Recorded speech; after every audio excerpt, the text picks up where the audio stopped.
Bonsoir tout le monde, j'espère que vous allez bien, j'espère que vous vous portez bien. Nous sommes toujours le 5 novembre 2022 et nous revenons à un sujet qui est devenu classique aujourd'hui, pas aujourd'hui, depuis plusieurs semaines, voire plusieurs mois, dans les émissions d'Algérie Part, dans nos articles, dans nos éclairages, dans nos enquêtes, les relations algéro-marocaines. Encore un rebondissement dangereux, encore des attaques, encore des polémiques, encore des guerres, encore une guerre tout court, diplomatique et politique et informationnelle, des guerres médiatiques incessantes entre les deux pays. Cette fois-ci, le Maroc fait l'objet je dirais, d'assez graves accusations de la part des autorités algériennes.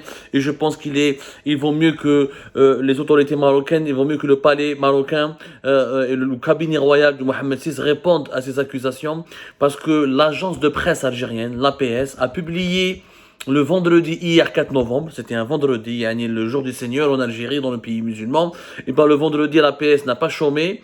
À 19h25, à 19h30, une dépêche étrange, intrigante, mais inquiétante aussi a été publiée par l'agence de presse Service, l'agence de presse algérienne du gouvernement algérien, le bras médiatique du régime algérien, l'organe médiatique et le porte-parole attitré du gouvernement algérien. Cette dépêche, ça se voit, c'est pas un journaliste qui l'a écrite, impossible. Ça ressemble, moi je suis sûr, et je le sais, et je n'ai pas à dire son nom, c'est un conseiller de la présidence, ce n'est même pas les ministres des Affaires étrangères. Ce n'est même pas le ministère des Affaires étrangères, c'est un conseiller de la présidence de la République qui a fait parvenir cette mise au point, cette dépêche dans laquelle il est lancé de graves accusations contre le Maroc. Alors cette dépêche, elle est intitulée Bourita, le chef de la diplomatie algérienne, Nasser Bourita, le chef de la diplomatie marocaine, ou l'insoutenable légèreté du faussaire patenté. C'est accusation gagnée, une insulte. Bourita est accusé d'être un faussaire patenté, yani Kdeb ou Haimi ou Shmeta. Pour la traduire dans le langage courant, d'une violence, c'est une dépêche d'une violence assez grave contre le chef de la diplomatie marocaine. Cette dépêche, qu'est-ce qu'elle dit? Elle dit deux informations principales sur lesquelles on va aborder dans cette émission. Le reste, ce qui a été dit, on en parlera dans une prochaine émission.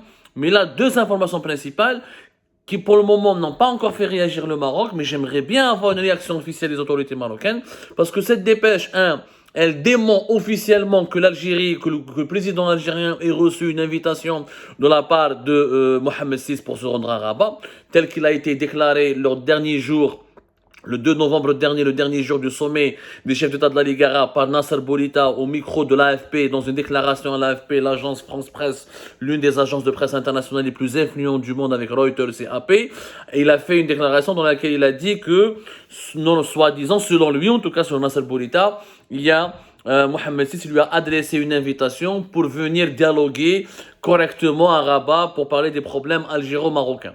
Et bien cette information a été démenti. Alors, acculé dans ses derniers retranchements, démenti par le gouvernement algérien à travers cette dépêche de l'APS. Voilà ce qu'il dit. Acculé dans ses derniers retranchements par ses propres boniments à la presse arabe, le ministre marocain des Affaires étrangères, toujours en quête d'idées stupides, c'est très violent, vraiment une dépêche très très violente, n'a rien trouvé de mieux que d'inventer une prétendue invitation du président de la République Abdelmadjid Tebboune à effectuer une visite au Maroc. Une prétendue invitation, donc elle est démentée. Ce sujet est trop sérieux pour en faire l'objet d'une propagande mensongère.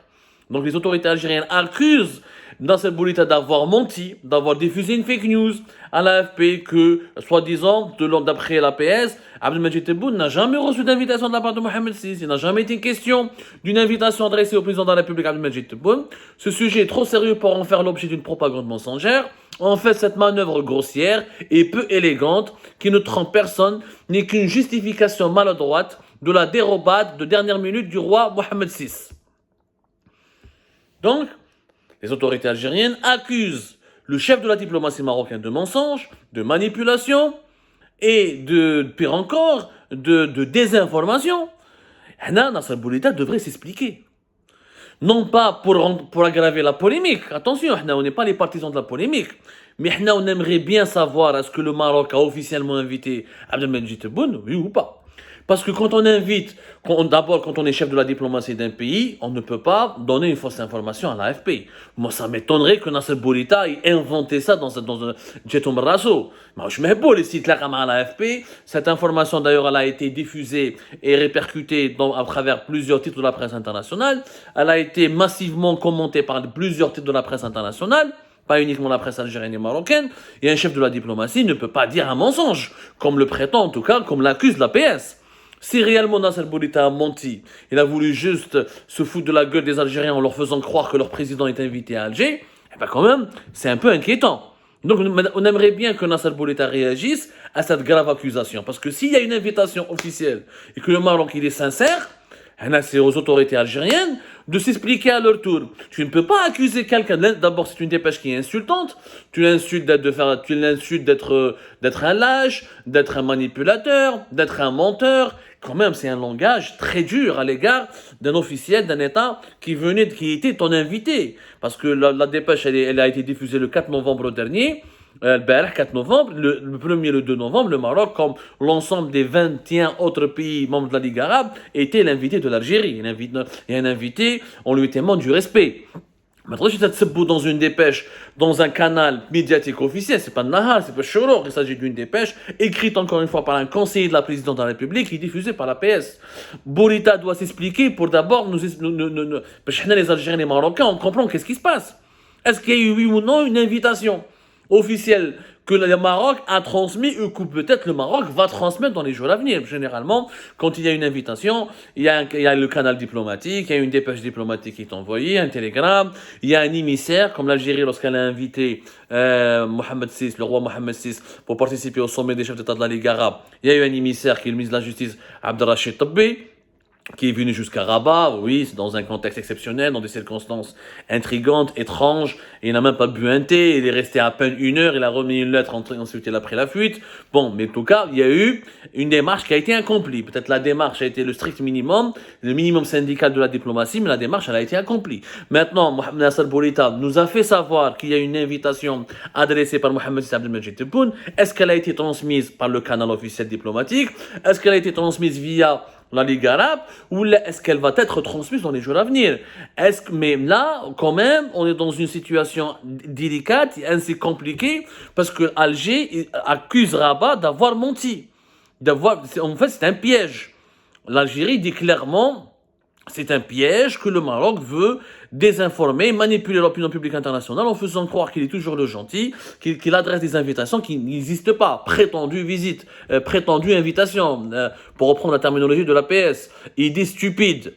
Une idée stupide, c'est grave quand même.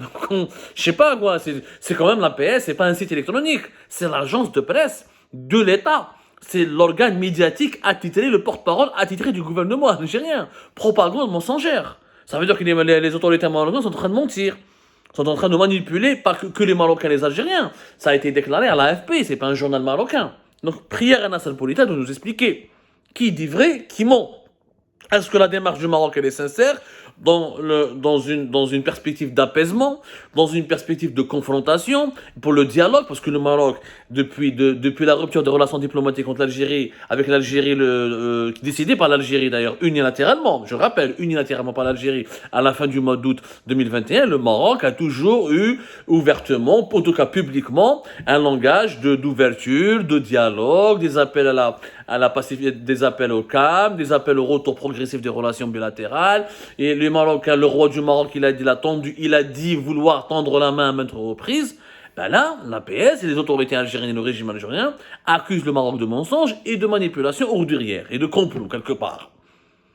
Deuxième information qui mériterait une réaction marocaine dans les plus brefs délais, l'APS, elle dit selon l'APS, Mohamed VI avait confirmé officiellement aux autorités algériennes sa participation au sommet des chefs d'État de la Ligue arabe. Il est dit d'ailleurs dans la dépêche, la confirmation de la participation du monarque marocain au sommet arabe d'Alger a été notifiée par un note verbale adressée au ministère des Affaires étrangères algérien et elle a été confirmée par le canal de la Ligue arabe. Donc le Maroc est entré en contact avec l'Algérie. Une note verbale, c'est lorsqu'on transmet...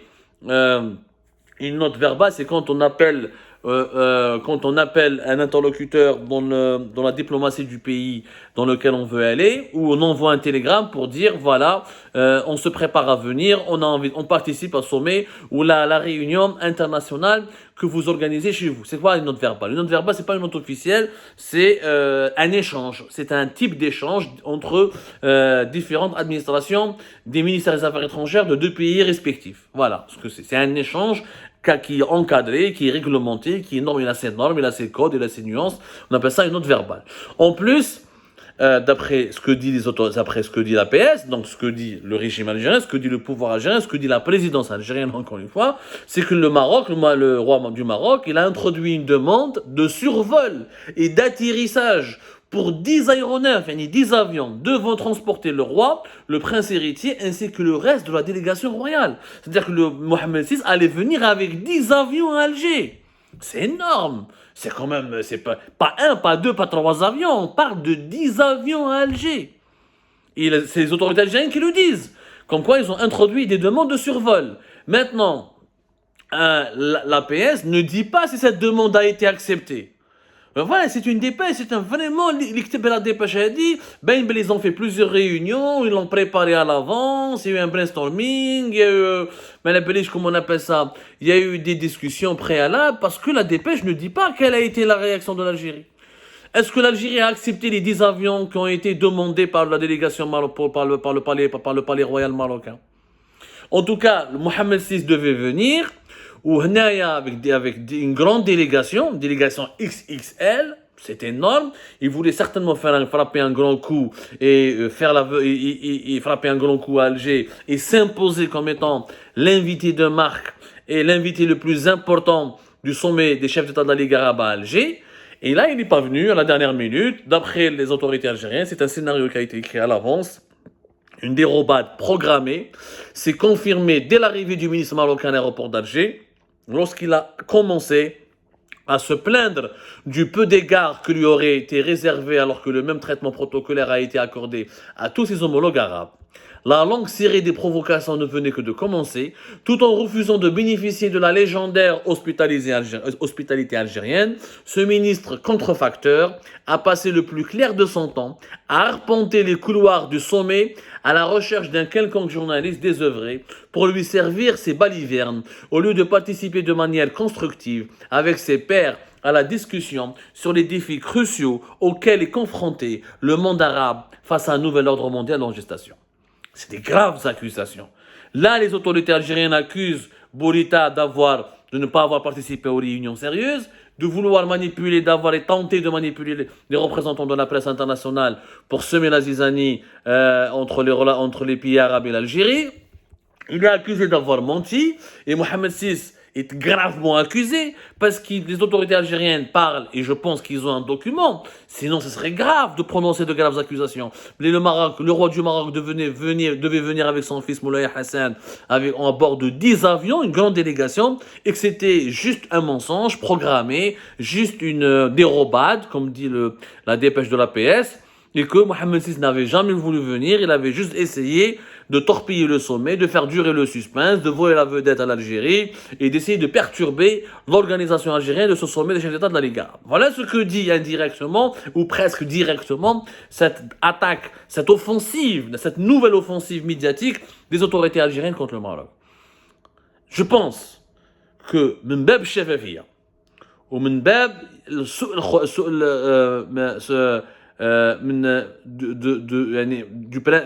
partant du principe de l'éthique, de la transparence, que les autorités marocaines devraient répondre à ces graves accusations. Est-ce qu'il est vrai? Parce que, l'hospitalité algérienne, on en a déjà parlé, moi-même, j'ai relevé pas mal d'anomalies. La délégation marocaine, à mon avis, je le dis, je le persiste, et je l'ai confirmé auprès de plusieurs sources, n'a pas été traitée avec tous les honneurs. Elle a été discriminée par rapport aux autres délégations. Elle a été un petit peu étouffé par un dispositif sécuritaire dispositif sécuritaire et médiatique impressionnant et puissant de la part de l'Algérie, de la part des autorités algériennes. Le ministre marocain des Affaires étrangères, son rôle a été minoré, négligé, méprisé, ça je ne peux pas le nier. Amamara n'a pas parlé avec Boulita. Tebboune n'a parlé avec Nasser Boulita une poignée de main vraiment rapide. La délégation marocaine, on a vu, n'a pas pu s'exprimer dans les médias comme elle voulait. N'a pas pu, en tout cas, il y a eu des échanges très tendus. Alors les Algériens considèrent que c'est les Marocains qui ont provoqué les premiers. Les Marocains disent que ce sont les Algériens qui nous ont provoqué dès le départ. La fameuse affaire, la carte géographique d'Algérie 24 News, où le Sahara occidental est amputé du territoire marocain, alors que le Sahara occidental n'est pas reconnu par la Ligue arabe. Donc il y a eu quand même quelques couacs qui donnent raison un petit peu à la délégation marocaine. Je le regrette pour l'Algérie, mon pays quand même, mais il faut être objectif. Mais, ceci dit, les accusations mériteraient ces nouvelles accusations de la part de l'Algérie contre le Maroc, donc de la part des dirigeants algériens contre les dirigeants marocains, notamment contre Nasser Boulita et le roi du Maroc Mohamed VI, mériteraient des éclairages et des explications. Si réellement toutes les autorisations ont été accordées pour que le roi du Maroc ramène ses 10 avions et vienne, pourquoi Mohamed VI n'est pas venu? Il aurait pu imposer aux autorités algériennes le protocole nécessaire, digne de son rang. Même s'il a soupçonné réellement que l'Algérie voulait l'humilier, il faudrait que le cabinet royal marocain réponde à ces accusations en sortant toutes les informations ou tous les détails ou tous les faits qui vont dans le sens de la thèse marocaine, à savoir que l'Algérie allait tenter ou l'a orchestré ou l'a préparé une humiliation pour l'infliger, un traitement humiliant pour l'infliger au roi du Maroc et à son prince héritier et à son fils Mohamed Hassan. Nasser Boulita a-t-il menti ou pas? Y a-t-il vraiment une invitation adressée par la diplomatie marocaine au président algérien pour qu'il puisse effectuer une visite à Rabat? Ça, c'est aussi important à le préciser, à l'éclairer, parce que il ne faut pas laisser les propagandes miner les relations entre les deux pays. Il y a beaucoup d'Algériens et de Marocains qui risquent de tomber dans le panneau. Ces accusations risquent d'aggraver les tensions entre les deux pays, de creuser un petit peu plus le fossé de la haine et le fossé de la méfiance qui est déjà là, qui est déjà là à cause de cette mobilisation médiatique et politique et partisane très dangereuse dans les deux pays. Ce serait bien de répondre à ces accusations sereinement. Moi, je regrette le ton très grave, le ton très agressif de la part de l'APS et de la part des autorités algériennes contre le Maroc, un pays qui était invité, comme les 21 autres pays arabes, au sommet des chefs d'État de la Ligue arabe. Le timing n'est pas innocent. On a laissé passer le sommet des chefs d'État de la Ligue arabe pour que le régime algérien règle ses comptes avec le Maroc. C'est un règlement de comptes.